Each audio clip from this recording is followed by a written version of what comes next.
I'm Vin of the BTC Sessions, and this is your Bullish Bit, brought to you by the Bitcoin 2023 conference in Miami Beach, Florida, May 18th through 20th. Head down, check out 15,000 plus attendees, 2,000 plus companies, and 150 plus speakers, including people like Matt Odell, Alex Gladstein, Lynn Alden, Michael Saylor, and many more to be announced. This will be my 4th time attending. Don't miss it. b.tc/conference. Use code BTC Sessions at checkout for 10% off.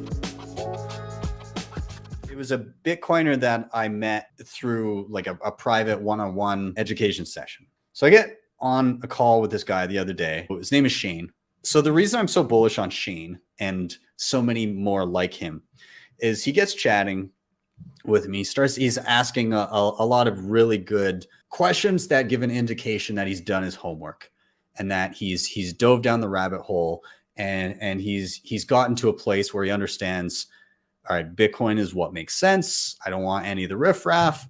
And he's asking really great questions about things like multi-sig and like proper security and privacy and non-KYC sats and all of these great things, running a node, all of this stuff. And then it comes around and I'm like, okay, so tell me kind of where you're at, you know, how you got to where you are. So he goes on to tell me that he got started in 2020 and he's like, so I started diving into Bitcoin and shitcoins in 2020. So I bought Bitcoin, I got a handful of shitcoins, and then I started reading, and inside of 6 weeks I realized that everything else was BS. I dumped all my shitcoins and went Bitcoin only, and then started and so I had not heard kind of that expedited level of settling to Bitcoin only many times previously.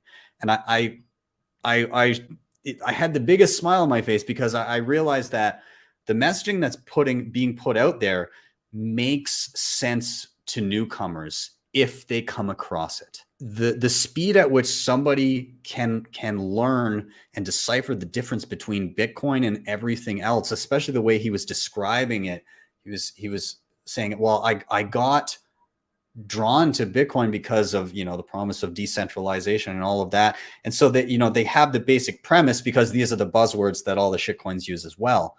And so he gets there based on these promises and then proceeds to dig into the details based on the conversations and the content put out by people like Carlin Walker, by people like Guy Swan, and the multitude of other great Bitcoiners that are writing and producing and making video content and all of this different stuff. And he got on that path very, very quickly.